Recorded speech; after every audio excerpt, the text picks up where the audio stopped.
Hello friends, நம்ம JDO எக்ஸாமுக்கான diploma standard classes பார்த்துட்ருக்கோம். அதில் யூனிட் 10 கன்ஸ்ட்ரக்ஷன் மேனேஜ்மெண்ட் அப்படிங்கிற டாபிக் தான் நம்ம பார்த்துட்ருக்கோம்.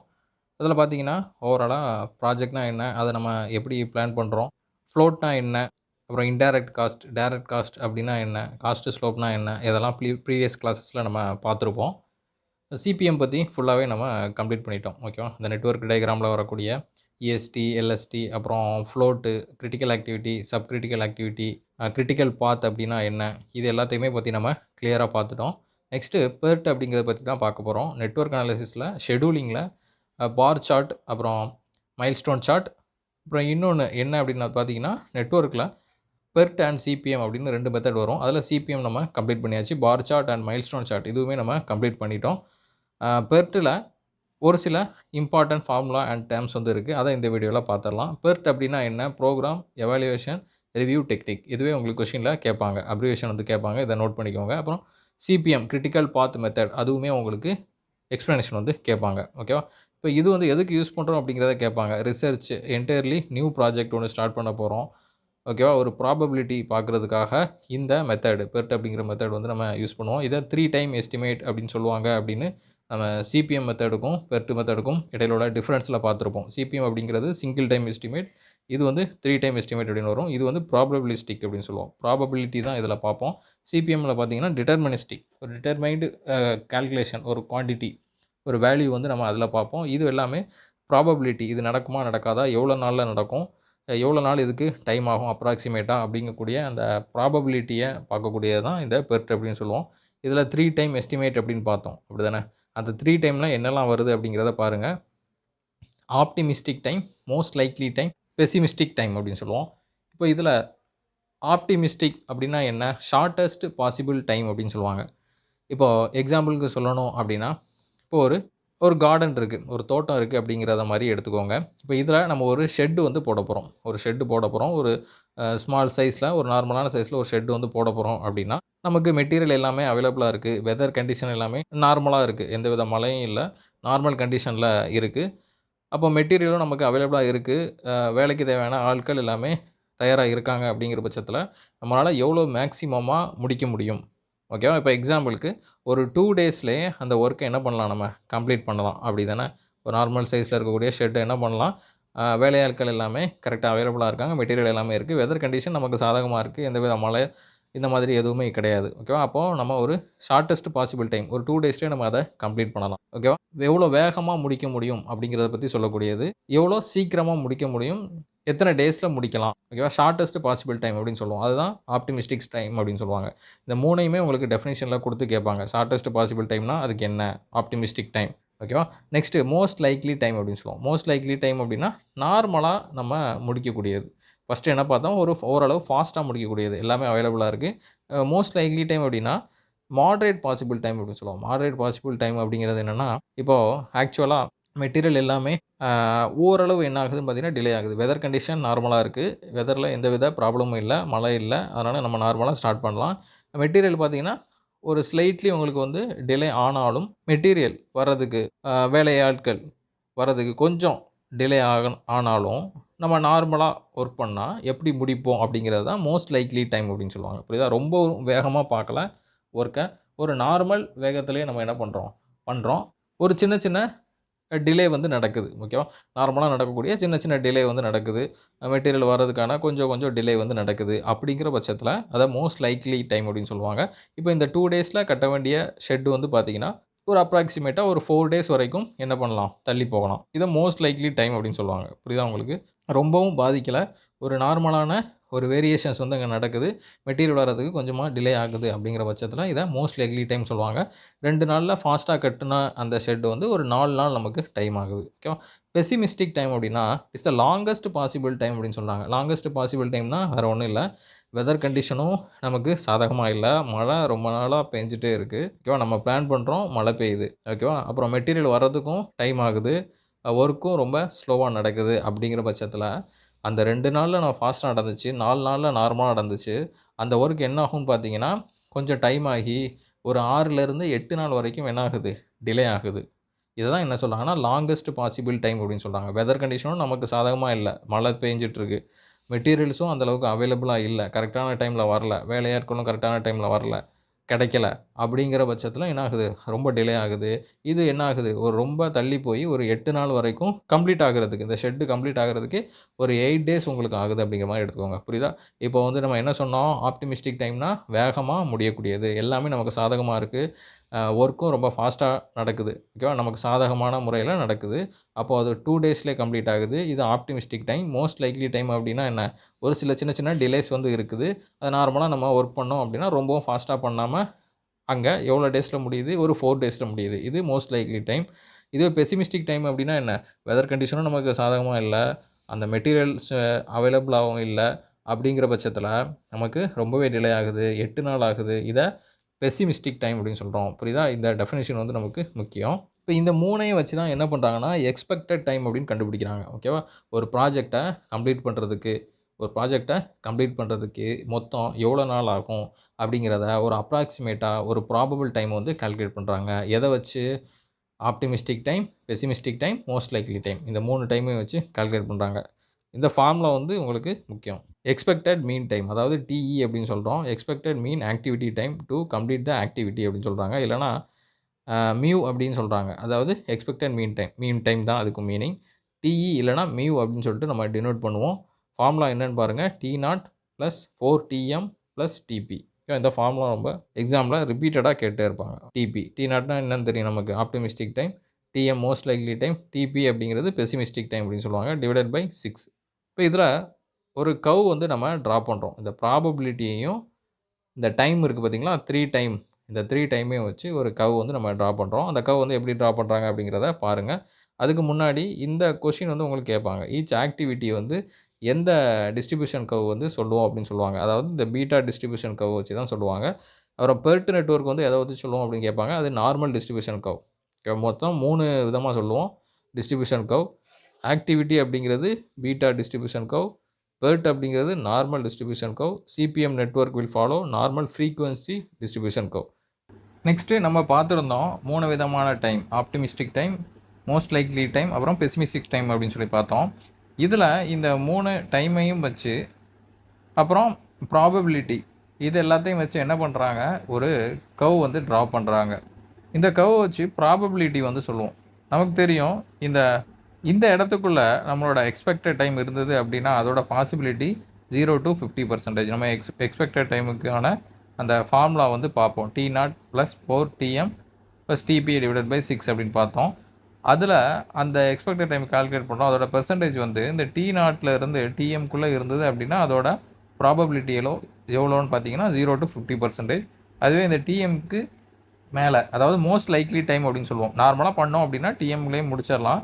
அந்த டிஎம்முக்கு மேல போச்சு அப்படிங்கிற பட்சத்தில நமக்கு என்னன்னா, அத ப்ராபபிலிட்டி வந்து அதிகமா இருக்கும். 50 to 100%. நெக்ஸ்ட்டு ஒரு எக்ஸாம்பிள் வந்து பாருங்க. நம்ம பார்த்தோம் அந்த T0 + 4Tm + Tp அந்த ஃபார்முலா வச்சு ஒரு சம் வந்து சால்வ் பண்ணியிருக்காங்க. ப்ராபபிலிட்டி டைம் வந்து நம்ம எப்படி கண்டுபிடிக்கிறது? எக்ஸ்பெக்டட் டைம் வந்து எப்படி கண்டுபிடிக்கிறது அப்படிங்கிறத பாருங்க.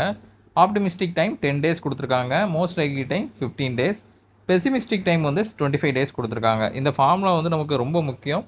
இத வச்சு எக்ஸாம்ல அடிக்கடி கொஸ்டின்ஸ் வந்து கேட்பாங்க. இந்த ஃபார்முலாவும் கேட்பாங்க. இந்த வேல்யூஸ் குடுத்துட்டு உங்களுக்கு எக்ஸ்பெக்டட் டைம் என்ன அப்படிங்கிறத கேட்பாங்க. ரொம்ப இம்பார்ட்டன்ட்டான ஃபார்முலா. புரியுதா? சிம்பிளா தான் இருக்கும். ஈஸியா நீங்க வந்து ஆன்சர் பண்ணிடலாம். இதுக்கு நம்ம அந்த வேல்யூ எல்லாமே அப்படியே சப்ஸ்டிட்யூட் பண்ணாலே போதும். T0 + 4Tm + Tp divided by 6 அப்படின்னு சொல்லிட்டு அத சப்ஸ்டிட்யூட் பண்ணாலே நமக்கு ஆன்சர் கிடைக்குது. இங்க என்ன ஆன்சர் வருதுன்னா 15.83 டேஸ் அப்படிங்கிறது கிடைக்குது. என்ன? Expected time. டிஇ இல்லன்னா மியூ அப்படின்னு சொல்லுவோம். ஓகேவா? நெக்ஸ்ட்டு நம்ம முன்னாடியே பார்த்துருந்தோம். அந்த எக்ஸ்பெக்டட் டைம் வந்து மோஸ்ட் லைக்லி டைம்க்கு அதிகமா இருந்தது அப்படின்னா, ப்ராபபிலிட்டி 50% இருக்கும். அப்படிதானே? இந்த கர்வ்ல நம்ம வந்து பார்த்துருப்போம். ப்ராபபிலிட்டி 50%க்கு மேல இருக்கும். இதுவே உங்களுக்கு அந்த எக்ஸ்பெக்டட் டைம் அப்படிங்கிறது ஈக்குவலா இருந்துச்சுன்னா, டிஎம்க்கு ஈக்குவலா இருந்துச்சுன்னா, ப்ராபபிலிட்டி 50%க்கு ஈக்குவலா இருக்கும். அப்புறம் டிஎம் மோஸ்ட் லைக்லி டைம் வந்து அதிகமா இருக்கு. எக்ஸ்பெக்டட் டைம் வந்து பார்த்தீங்கன்னா, கம்மியா தான் இருக்கு. அப்போ ப்ராபபிலிட்டி வந்து பார்த்தீங்கன்னா, 0 அதாவது 50%க்கும் கீழ இருக்கும். 50%ஐ விட கம்மியா இருக்கும் அப்படிங்கிறத சொல்லியிருக்காங்க. நெக்ஸ்ட் இந்த டிஎம் மோஸ்ட் லைக்லி டைம் அப்படிங்கிறது பெசிமிஸ்டிக் டைமோட கிட்டத்தட்ட ஈக்குவலா இருந்தது அப்படின்னா, அதாவது இப்போ பெசிமிஸ்டிக் டைம் அப்படிங்கிறது ஒரு 12 இருக்கு. மோஸ்ட் லைக்லி டைம் அப்படிங்கிறது ஒரு 10 டேஸ் இருக்கு. இந்த மாதிரி டிஎம் டிபி இந்த ரெண்டும் கிட்டத்தட்ட நியராக இருந்தது அப்படின்னா அதை right skewed beta distribution curve அப்படின்னு சொல்லுவாங்க. ஓகேவா, ரைட் சைடு வந்து தள்ளி போயிருக்கும், அதை அந்த மாதிரி சொல்லுவாங்க. நெக்ஸ்ட்டு டி நாட்டோட value TM most likely time இதோட ரிலேட்டடாக இருந்தது, அது கூட மோரார்லெஸ் நியராக இருந்தது அப்படின்னா அப்போது நம்ம இதை left skewed beta distribution curve அப்படின்னு சொல்லுவோம். ஓகேவா, இதை நீங்கள் நோட் பண்ணிக்கோங்க, இது உங்களுக்கு எக்ஸாமில் கேட்பாங்க. டி நாட்டுக்கு நியராக இருந்ததுன்னா என்ன சொல்லுவோம், டிபிக்கு நியராக இருந்ததுன்னா என்ன சொல்லுவோம் அப்படிங்கிறத கேட்பாங்க. Next calculation of normal distribution. இதை நார்மல் டிஸ்ட்ரிபியூஷனை ஒரு ப்ராஜெக்ட் நடக்குமா, அதுக்கான பாசிபிலிட்டிஸ் என்ன, ஒரு குறிப்பிட்ட நாளில் முடிக்கணும் அப்படின்னா, இப்போ எக்ஸாம்பிளுக்கு ஒரு 1 மந்தில் முடிக்கணும் அப்படின்னா அதுக்கான பாசிபிலிட்டிஸ் என்ன, ஒரு 2 மந்தில் முடிக்கணும் அப்படின்னா அதோட பாசிபிலிட்டிஸ் என்ன, இப்படிங்கிற மாதிரி நம்ம அதோட ப்ராபபிலிட்டியோட வேல்யூவை கால்குலேட் பண்ணக்கூடிய மெத்தட் தான் இந்த நார்மல் டிஸ்ட்ரிபியூஷன் அப்படின்னு சொல்லுவாங்க. இது நம்ம கால்குலேட் பண்ணுவோம், Z அப்படிங்கிற ஒரு வேல்யூ கால்குலேட் பண்ணுவோம். இந்த வேல்யூவை ஒரு டேபிளர் காலம் மாதிரி கொடுத்துருப்பாங்க, இந்த வேல்யூவுக்கு இந்த ப்ராபபிலிட்டி அப்படிங்கிற மாதிரி ஒரு பெர்சன்டேஜ் கொடுத்துருப்பாங்க. ஓகேவா, அதை வச்சு நம்ம ரிலேட் பண்ணி என்ன ப்ராபபிலிட்டி வருது அப்படிங்கிற மாதிரி கண்டுபிடிப்போம். இந்த Z வேல்யூக்கு ரிலேட்டடாக வரக்கூடிய அந்த ப்ராபபிலிட்டியை நம்ம கண்டுபிடிப்போம். அதை எப்படி நம்ம சால்வ் பண்ணலாம் அப்படிங்கிறத பார்க்கலாம். இதில் இருக்கக்கூடிய ஒவ்வொரு ஃபார்முலாவுமே நமக்கு முக்கியம். ஓகேவா, Z அப்படிங்கிறது நார்மல் டிஸ்ட்ரிபியூஷன் அப்படின்னு சொல்லுவாங்க. X minus mu divided by sigma. X அப்படிங்கிறது proposed time or contractual application time, அதாவது இத்தனை நாளுக்குள்ளே முடிக்கணும். இப்போ ஒரு 15 டேஸ்க்குள்ளே முடிக்கணும் அப்படின்னா அதுக்கு என்ன ப்ராபபிலிட்டின்னு கேட்பாங்க. இதில் எக்ஸ் அப்படிங்கிறது அந்த 15 டேஸ். இப்போ ஒரு 28 டேஸில் முடிக்கணும் அப்படின்னா அதுக்கு என்ன ப்ராபபிலிட்டி அப்படின்னு கேட்பாங்க. அந்த எக்ஸ் அப்படிங்கிறது 28 டேஸ். மியூ அப்படிங்கிறது தெரியும், மீன் எக்ஸ்பெக்டட் டைம் அப்படின்னு சொல்லுவோம். டிஇ அப்படிங்கிறது எக்ஸ்பெக்டட் டைம் அப்படின்னு சொல்லுவோம். இந்த மியூ அப்படிங்கிறது இதுக்கான ஃபார்முலா தான் T0 + 4Tm + TP/6 அப்படின்னு பார்த்தோம். அப்புறம் V அப்படின்னு சொல்லுவாங்க. V அப்படின்னா TP - T0 / 6 whole square, variance அப்படின்னு சொல்லுவாங்க. அப்புறம் சிக்மா அப்படிங்கிறது TP - T0 / 6 ஹோல் ஸ்கொயர். அப்புறம் இதை ரூட்டுக்குள்ளே நம்ம போடுவோம். ஓகேவா, இதை நம்ம எப்படி கால்குலேட் பண்ணலாம் அப்படிங்கிறத எக்ஸாம்பிளோட பார்க்கலாம். ஓகேவா, என்ன சொல்கிறாங்க, எக்ஸ்பெக்டட் டைம் அப்படிங்கிறது ஃபார்முலா தெரியும், வேரியன்ஸுக்கு ஃபார்முலா தெரியும். இது என்னென்னா அன்சர்டைனிட்டி அப்படின்னு சொல்லுவாங்க, நடக்குமா நடக்காதா அந்த அன்சர்டைனிட்டி அப்படின்னு சொல்லுவோம். அதுக்காக தான் என்ன பண்ணுறாங்க, இந்த வேரியன்ஸை நம்ம யூஸ் பண்ணுறோம் அப்படிங்கிறத சொல்லியிருக்காங்க. இந்த ஃபார்முலா நமக்கு கேட்பாங்க, ரொம்ப முக்கியம், நோட் பண்ணிக்கோங்க. அப்புறம் சிக்மா அப்படின்னு சொல்லுவோம், ஸ்டாண்டர்ட் டீவியேஷன். இந்த வேரியன்ஸ்லாம் நமக்கு கிடைக்கும், இதை ரூட் எடுத்தோம் அப்படின்னா அதுதான் சிக்மா, ஸ்டாண்டர்ட் டீவியேஷன் அப்படின்னு சொல்லுவோம். இது எல்லாமே நம்ம ஃபார்முலாவில் அப்ளை பண்ணக்கூடியது. எக்ஸாம்பிள் என்ன சொல்கிறாங்க, optimistic time 4, most likely time 7, பெசிமிஸ்டிக் time 16 அப்படிங்கிறத சொல்லியிருக்காங்க. இதை வச்சு நம்ம என்ன பண்ணுவோம், எக்ஸ்பெக்டட் டைம், அதாவது மீன் எக்ஸ்பெக்டட் டைம் வந்து நம்ம சால்வ் பண்ணிடுவோம். என்ன வருது, 8 டேஸ் அப்படிங்கிறது நமக்கு கிடைக்குது. நெக்ஸ்ட்டு என்ன கண்டுபிடிக்கணும், வேரியன்ஸ் அப்படிங்கிறத கண்டுபிடிக்கணும். வேரியன்ஸ்னால் என்ன, TP - T0 / 6 வேல்யூ அப்படி சப்ஸ்டியூட் பண்ணுங்கள், என்ன கிடைக்கிது, 4 அப்படிங்கிறது நமக்கு கிடைக்கிது. TP - T0 / 6 whole square. ஓகேவா, அது ஸ்கொயர் பண்ணோம் அப்படின்னா 4 கிடைக்கிது. அப்புறம் வேரியன்ஸ் நம்ம கால்குலேட் பண்ணுறோம், வேரியன்ஸ் என்ன கிடைக்கும், வேரியன்ஸ் அப்படிங்கிறது 2 அப்படிங்கிறது கிடைக்கிது. ஓகேவா, இப்போ என்ன கேட்டிருக்காங்க நமக்கு, அந்த 10 டேஸில் முடியணும் அப்படின்னா, அந்த ப்ராஜெக்ட் முடியணும் அப்படின்னா அதுக்கான ப்ராபபிலிட்டி என்னன்னு கேட்டிருக்காங்க. நம்ம அந்த ஃபார்முலாவில் அப்படி நீங்கள் சப்ஸ்டியூட் பண்ணுங்கள்.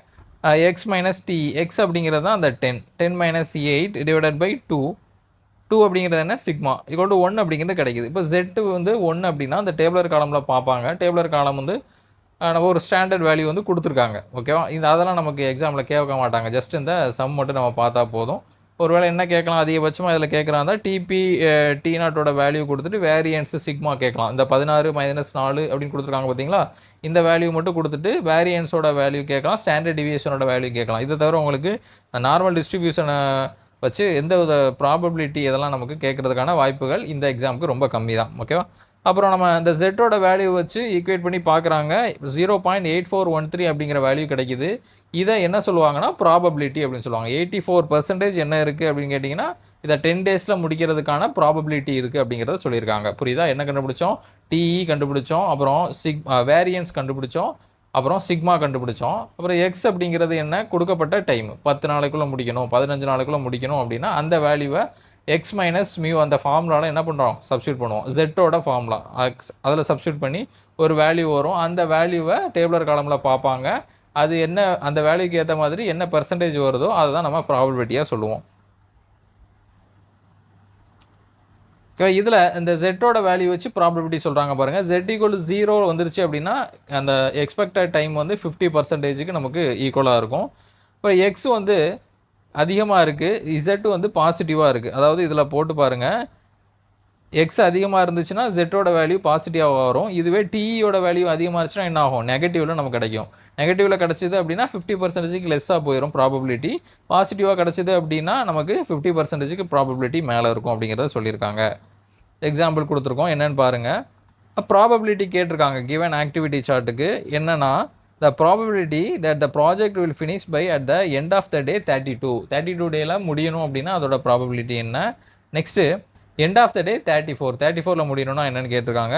அப்புறம் the project will be finished by before the day 29. Before the day 29 அப்படின்னா என்ன, 28 டேஸில் அப்படிங்கிற மாதிரி. ஓகேவா, பிஃபோர்னு கொடுத்துருக்காங்க. 29க்கு முன்னாடி அப்படின்னா என்ன, 28ல் முடிகிற மாதிரி. the probability that project will finish by not less than 36னு கொடுத்துருக்காங்க. not less than அப்படின்னா என்ன மீனிங், அதாவது 36க்கு மேலே. இப்போ நாட் லெஸ் தேன் 36னா என்ன, 36 டேஸ்க்கு மேலே நம்ம பார்க்கணும். கரெக்டாக அந்த 36ல் ப்ராபபிலிட்டி போட்டோம் அப்படின்னா நமக்கு ஆன்சர் வந்து கிடச்சிடும். இதுதான் நம்ம கொடுத்துருந்தோம். இசட்டோட வேல்யூக்கும் என்னென்ன ப்ராபபிலிட்டி அப்படிங்கிறத டேபிளர் காலம் நம்ம கொடுத்துருக்காங்க.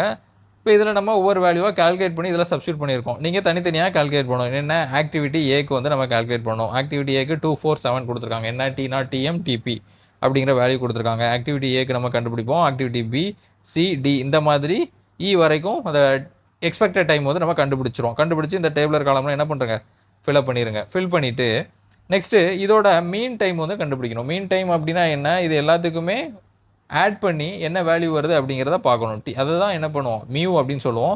இதே மாதிரி தான் சம்மேஷன் ஆஃப் வியும் கண்டுபிடிப்போம். வியோட ஃபார்முலா என்ன, TP minus T0 divided by 6 the whole square அப்படின்னு பார்த்தோம். அப்போ அதோட வேல்யூவும் நம்ம ஒவ்வொரு ஆக்டிவிட்டிக்காக இண்டிவிஜுவலாக நம்ம கண்டுபிடிக்கிறோம். ஓகேவா, இதில் பார்த்தீங்கன்னா உங்களுக்கு தெரியும். சேம் ஃபார்முலாலாம் அப்படியே சப்ஸ்டியூட் பண்ணால் உங்களுக்கு ஆன்சர் வரப்போகுது. இதெல்லாம் உங்களுக்கு தெரிஞ்சிருக்கும், சால்வ் பண்ணுறதுலாம் உங்களுக்கு தெரியும். ஓகேவா, இதை வேல்யூவை நம்ம என்ன பண்ணுறோம், மியூ அப்புறம் சம்மேஷன் ஆஃப் வியோட வேல்யூவை எடுத்துக்கிறோம். அப்புறம் சிக்மாவோட வேல்யூ கண்டுபிடிக்கிறோம். சம்மேஷன் ஆஃப் வியை ரூட் எடுத்தோம் அப்படின்னா அதுதான் சிக்மாவோட வேல்யூ. அப்படி தானே, டிபி மைனஸ் T0 ஸ்கொயரை ரூட் எடுப்போம். இப்போ சம்மேஷன் ஆஃப் வி கண்டுபிடிச்சி வச்சுருக்கோம், அதை ரூட் எடுத்தோம் அப்படின்னா நமக்கு சிக்மா வேல்யூ கிடச்சிருது. இப்போ என்ன கிடச்சிருக்கு, மியூ கிடச்சிருச்சு, சிக்மாவோட வேல்யூ கிடச்சிருச்சு. இதை வச்சு நம்ம என்ன பண்ணுறோம், நார்மல் டிஸ்ட்ரிபியூஷன் செட் அப்படிங்கிற வேல்யூ கண்டுபிடிக்கிறோம். எக்ஸ் அப்படிங்கிறது என்ன, கொடுக்கப்பட்ட டேட்டா 32 டேஸில் கம்ப்ளீட் ஆகணும் அப்படின்னா என்ன பண்ணியிருக்கோம், 32 மைனஸ் 32 டிவைடட் பை 2.97. புரியுதா, 0 அப்படிங்கிறது நமக்கு கிடைக்குது. அப்போ 0னா ப்ராபபிலிட்டி 50% இருக்குது. நெக்ஸ்ட்டு 34ல் முடியணும் அப்படின்னா என்ன, 74% இருக்குது. ஓகேவா, 34 டேஸ்னால் 32வோட அதிகம் தான். அப்படி தானே, ஏவோட கேஸ் பாருங்கள், பியோட கேஸ் பாருங்கள். 34னா கொஞ்சம் அதிகம். அப்போ 74.90% நமக்கு பாசிபிலிட்டிஸ் வந்து இருக்குது. நெக்ஸ்ட்டு 29 பிஃபோர் த டேன்னு கொடுத்துருக்காங்க. அப்போது பிஃபோர் த டே அப்படின்னா 28 டேஸ் நம்ம வந்து கேல்குலேஷனுக்கு எடுத்துக்கலாம். 28 மைனஸ் 32 அப்படின்னு போடும்போது நமக்கு என்ன வருது, மைனஸில் வேல்யூ கிடைக்குது. மைனஸில் 1.346 அப்படிங்கிறது கிடைக்குது. அப்போ மைனஸில் 1.346 கிடச்சிது அப்படின்னா அதுக்கு ரிலேட்டடாக உள்ள வேல்யூவை பார்ப்பாங்க. ஓகேவா, அதுக்கு ரிலேட்டடாக டேபிளர் காலமில் என்ன வேல்யூ இருக்குது அப்படின்னு பார்ப்பாங்க. ஒருவேளை அந்த வேல்யூ இல்லைனா லீனியர் இன்டர்போலேஷன் போட்டு கண்டுபிடிப்போம். ஓகேவா, அதாவது என்ன, 0.67க்கு 74.90 அப்படின்னா இந்த வேல்யூக்கு என்ன வரும் அப்படிங்கிறத பார்ப்பாங்க. ஓகேவா, அதாவது நம்ம கண்டுபிடிக்க வேண்டிய வேல்யூக்கு என்ன வரும் அப்படின்னு லீனியர் இன்டர்போலேஷன் மெத்தடில் நம்ம கண்டுபிடிப்போம். இப்போ இதுக்கு நமக்கு மைனஸ் 94% வருது. அதாவது 1.346க்கு 94% வருது. மைனஸில் இருக்கிறதுனால இதை நம்ம எப்படி எடுத்துக்கணும் அப்படிங்கன்னா 100லேருந்து மைனஸ் பண்ணி எடுத்துக்கணும். அப்போ 6% தான் பாசிபிலிட்டிஸ் இருக்குது. ரொம்ப ரொம்ப கம்மியானதாக இருக்குது. நமக்கு 6% தான், 100க்கு 6% தான் நமக்கு 34 டேஸ் 28 டேஸில் முடிக்கிறதுக்கான பாசிபிலிட்டிஸ் இருக்குது அப்படிங்கிறத சொல்லியிருக்காங்க. அப்புறம் நெக்ஸ்ட்டு நாட் லெஸ் தென் 36 அப்படின்னா என்ன அர்த்தம், 36க்கு மேலே. இப்போ 36ல் முடிக்கணும் அப்படின்னா நமக்கு ப்ராபபிலிட்டி நிறையவே இருக்கும். அப்படி தானே, நாள் அதிகமாக ப்ராபபிலிட்டி அதிகமாக தான் இருக்கும் நமக்கு. இப்போ 94% அப்படிங்கிறது நமக்கு கிடைக்குது. புரியுதா, இதோட வேல்யூ எல்லாமே நீங்கள் பார்த்துக்கோங்க. அந்த ஃபார்முலா வேரியன்ஸ்க்கு என்ன ஃபார்முலா, சிக்மாக்கு என்ன ஃபார்முலா, நார்மல் டிஸ்ட்ரிபியூஷன் செட்டுக்கு என்ன ஃபார்முலா, ஓகேவா, எக்ஸ்பெக்டட் டைமுக்கு என்ன ஃபார்முலா எல்லாமே பார்த்துக்கோங்க. லேடர் நெட்வொர்க் அப்படின்னு சொல்லுவோம். இந்த லேடர் நெட்வொர்க் அப்படிங்கிறதுக்கான ஃபார்முலா மட்டும் ஜஸ்ட் நீங்கள் தெரிஞ்சிட்டா போதும். என்ன, maximum duration among all activities. அந்த ஆக்டிவிட்டீஸ்லேயே மேக்ஸிமம் டியூரேஷன் என்ன அதை எடுத்துக்கணும். Plus 1/3 into duration of all other activities. அந்த ஒரு எக்ஸாம்பிள் கொடுத்துருக்கோம், அதில் பாருங்கள். ஏபிசி அப்படிங்கிற ஆக்டிவிட்டி இருக்குது. என்ன ஃபார்முலாவில் பார்த்தோம், மேக்ஸிமம் டியூரேஷன் அமாங் தான் ஆல் ஆக்டிவிட்டீஸ் அப்படின்னு பார்த்தோம். இந்த மாதிரி கொடுத்துட்டு உங்களுக்கு லேடர் நெட்வொர்க் உண்டான டியூரேஷன் வந்து கேட்கலாம். புரியுதா, இப்போ மேக்ஸிமம் டியூரேஷன் என்ன இருக்குது 15, 21, 24. இதில் மேக்ஸிமம் இருக்கக்கூடிய டியூரேஷன் என்ன 24 + 1/3 into duration all other activity. Duration of all other ஆக்டிவிட்டீஸ்னால் என்ன 15 + 21. இதை மல்டிப்ளை பண்ணி நம்ம ஆட் பண்ணிட்டோம் அப்படின்னா 36 டேஸ் அப்படிங்கிறது நமக்கு கிடைக்குது. ஓகே ஃப்ரெண்ட்ஸ், நம்ம இன்றைக்கி என்னெல்லாம் பார்த்துருக்கோம் அப்படின்னா பெர்ட்டை பற்றி ஃபுல்லாகவே பார்த்துட்டோம். பெர்ட்டில் என்ன டைம் அப்படிங்கிறது, பெர்ட் அப்படிங்கிறது என்ன 3 டைம் எஸ்டிமேட். அதில் 3 விதமான டைம் இருக்குது. ஆப்டிமிஸ்டிக் டைம்னா ஷார்ட்டாக முடிக்கக்கூடியது, நார்மலாக முடிக்கக்கூடிய டைம் என்ன மோஸ்ட் லைக்லி டைம் அப்படின்னு சொல்லுவோம். ரொம்ப ஒரு மெதுவாக ஸ்லோவாக பண்ணோம் அப்படின்னா ரொம்ப லாங்கர் டைம் அப்படின்னா என்ன பெசிமிஸ்டிக் டைம் அப்படின்னு சொல்லுவோம். இப்போ அதில் என்னென்ன ஃபார்முலாஸ்லாம் இருக்குது, எக்ஸ்பெக்டட் டைமுக்கு என்ன ஃபார்முலா, இது எல்லாத்தையுமே நம்ம இந்த வீடியோவில் பார்த்துருக்கோம். பெர்ட் எல்லாமே இதில் கம்ப்ளீட் ஆகிடுச்சு. ஓகேவா, சிபிஎம் பெர்ட் எல்லாமே கம்ப்ளீட் ஆகிடுச்சு. இதுக்கப்புறம் ஒரு சில பேர் இம்பார்ட்டன்ட் டாபிக்ஸ் எல்லாம் கேட்டிருந்தாங்க. அதெல்லாம் நம்ம ஒரு வீடியோவாக கம்ப்ளீட் பண்ணுவோம். எல்லாமே இதுவுமே வரக்கூடியது எல்லாமே தியரி தான். இதெல்லாம் நீங்கள் ஜஸ்ட்டு பார்த்தீங்கன்னா ரீட் பண்ணுற மாதிரி தான் இருக்கும். ரீட் பண்ணி மெமரைஸ் பண்ணுற மாதிரி தான் இருக்கும். நமக்கு பில் அப்படிங்கிற ஒரு டாபிக் இருக்கும். இதிலேருந்து உங்களுக்கு கொஸ்டின் கேட்பாங்க. பில் அப்படிங்கிறத டெஃபினிஷனாக கேட்பாங்க. ரன்னிங் அக்கௌண்ட் பில் இந்த மாதிரி ஒவ்வொரு டைப்பாக வரும். அப்புறம் டெண்டரில் ஒரு சில டைப் இருக்கும். டெண்டரில் சிம்பிள் டெண்டர் இந்த மாதிரி ஒவ்வொரு டைப்பாக வரும். அந்த டெஃபினிஷன் பார்த்துக்கோங்க. லாஸ்ட் டைம்லாம் கேட்டிருந்தாங்க. அப்புறம் கான்ட்ராக்டில் ஒரு சில டைப்ஸ் இருக்கும். ஓகேவா, காஸ்ட் ப்ளஸ் பெர்சன்டேஜ் கான்ட்ராக்ட் இந்த மாதிரி ஒரு சில கான்ட்ராக்ட்ஸோட டைப் இருக்கும். அதை பார்த்துக்கோங்க. அப்புறம் பில்லில் அந்த ஃபார்ம் வந்து சொல்லுவோம். பில்லில் ஒவ்வொரு பில்லுக்கான கலர், அப்புறம் ஃபார்ம் சொல்லுவோம். ஃபார்ம் 20 என்ன 26 என்ன அப்படிங்கிறத சொல்லுவோம். இது எல்லாமே நம்ம நோட்ஸ்லேயே கவர் பண்ணியிருக்கோம். அதெல்லாம் ஜஸ்ட்டு நீங்கள் என்ன பண்ணிக்கணும், மெமரைஸ் பண்ணுற மாதிரி தான் இருக்கும். மெமரைஸ் பண்ணிவிட்டு திரும்ப பார்க்குற மாதிரி தான் இருக்கும். அப்புறம் கேஷ் ஃப்ளோ டயக்ராம்னா என்ன, கேஷ் ஃப்ளோவில் இருக்கக்கூடிய ஹரிசாண்டல் லைன் எதை குறிக்குது, வெர்டிக்கல் லைன் வந்து எதை குறிக்குது அப்படிங்கிறதெல்லாம் இம்பார்ட்டன்ட். அப்புறம் இது இனிமேல் நம்ம பார்க்கக்கூடியதில் இம்பார்ட்டன்ட் ஏரியா அப்படின்னு பார்த்தீங்கன்னா நான் சொன்னது தான். அப்புறம் ஆர்கனைசேஷன் டைப் வரும் உங்களுக்கு. லைன் ஆர்கனைசேஷன்னா என்ன, லைன் அண்ட் ஸ்டாஃப் ஆர்கனைசேஷன்னா என்ன, இதெல்லாம் உங்களுக்கு இம்பார்ட்டன்ட் டாப்பிக்கில் வரும். அப்புறம் பார்த்தீங்கன்னா உங்களுக்கு அந்த ஆர்டர் நமக்கு கேட்பாங்க. கன்ஸ்ட்ரக்ஷனில் engineer, chief engineer, superintendent engineer, அப்புறம் எக்ஸிக்யூட்டிவ் இன்ஜினியர், ஏஇயோட ஒர்க் என்ன, ஏ ஸ்கொயரோட ஒர்க் என்ன, இதெல்லாம் பற்றி என்ன பண்ணுவாங்க கேட்பாங்க. சிஇயோட ஒர்க் என்ன, இதை நம்ம பார்த்துக்கணும். புரியுதா, இது எல்லாமே நமக்கு இம்பார்ட்டண்ட்டாக கவர் பண்ணக்கூடியது. எல்லாமே தியரி பார்ட்டு தான். இனிமேல் வரக்கூடியது எல்லாமே வரக்கூடிய டேஸில் நம்ம இது எல்லாமே கம்ப்ளீட் பண்ணலாம். நம்ம மாடல் டெஸ்ட் கொஸ்டின் வந்து கண்டக்ட் பண்ணியிருந்தோம். மாடல் டெஸ்ட் நம்ம கண்டக்ட் பண்ணியிருந்தோம் ஏப்ரல் மந்தில். அதுக்கான டெஸ்ட் கொஸ்டின் வந்து அவைலபிளாக இருக்குது. வேணும்னு நினைக்கிறவங்க என்னோட நம்பர் காண்டாக்ட் பண்ணி நீங்கள் வாங்கிக்கலாம். நெக்ஸ்ட்டு நம்ம இந்த ஜூலை மந்த், அதாவது முனிசிபாலிட்டி எக்ஸாம் முடிஞ்சதுக்கப்புறம் 100 டேஸ் ஷெடியூல்டு டெஸ்ட் பேட்ச் வந்து நம்ம ஸ்டார்ட் பண்ணுவோம். அதுலேயுமே ஜாயின் பண்ணணும்னு நினைக்கிறவங்க ஜாயின் பண்ணிக்கலாம். ஓகேவா, டெய்லி நமக்கு டெஸ்ட் வந்து கொடுப்போம். டெய்லி வீடியோஸ் வந்துடும். டெய்லி என்ன படிக்கணுமோ அதுக்கான ஹேண்ட் ரிட்டன் நோட்ஸும் உங்களுக்கு நான் ப்ரொவைட் பண்ணிடுவேன். இதே மாதிரி 100 டேஸ்க்கு டெய்லி 20 கொஸ்டின் டெஸ்ட் இருக்கும். வீக்லி 100 கொஸ்டின் டெஸ்ட் இருக்கும். இது போக ரிவிஷன் டெஸ்ட்டும் இடையில உங்களுக்கு கொடுத்துருப்பேன். லாஸ்ட்டாக ஃபைனலாக நம்ம 100 டேஸ் கம்ப்ளீட் பண்ணதுக்கப்புறம் ஃபுல் டெஸ்ட்டுமே உங்களுக்கு இருக்கும். இப்படிதான் இது எல்லாமே ப்ராக்டிஸ் பண்ணோம் அப்படின்னா சிலபஸை நம்ம ஃபுல்லாக கம்ப்ளீட் பண்ணிடலாம். டெஸ்ட்டுமே நிறைய ப்ராக்டிஸ் பண்ணியிருப்போம். அப்படிங்கும்போது எக்ஸாமில் ஈஸியாக ஸ்கோர் பண்ண முடியும். வரக்கூடிய நம்ம ஜூலை ஆகஸ்ட் டைமில் கால்ஃபார் பண்ணக்கூடிய ஜேடிஓ எக்ஸாமுக்கு, டிஎன்பிஎஸ்சிலேருந்து கால்ஃபார் பண்ணக்கூடிய ஜேடிஓ எக்ஸாமுக்கு நம்ம இப்போ போட்டிருக்க ஷெடியூல் வந்து ரொம்ப யூஸ்ஃபுல்லாக இருக்கும். ஆல்ரெடி மே மந்த்து 2020 நம்ம வந்து பேட்ச் ஸ்டார்ட் பண்ணிட்டோம். நெக்ஸ்ட்டு நிறைய பேர் புதுசாக ஜாயின் பண்ணணும் அப்படின்னு சொன்னதுனால நம்ம ஜூலை மந்த்தும் நம்ம முனிசிபாலிட்டி எக்ஸாம் முடிஞ்சதுக்கப்புறம் ஸ்டார்ட் பண்ணுவோம். அதுலேயும் ஜாயின் பண்ணணும்னு நினைக்கிறவங்க நீங்கள் ஜாயின் பண்ணலாம். ஓகே, நெக்ஸ்ட் வீடியோவில் பார்க்கலாம். Thank you friends.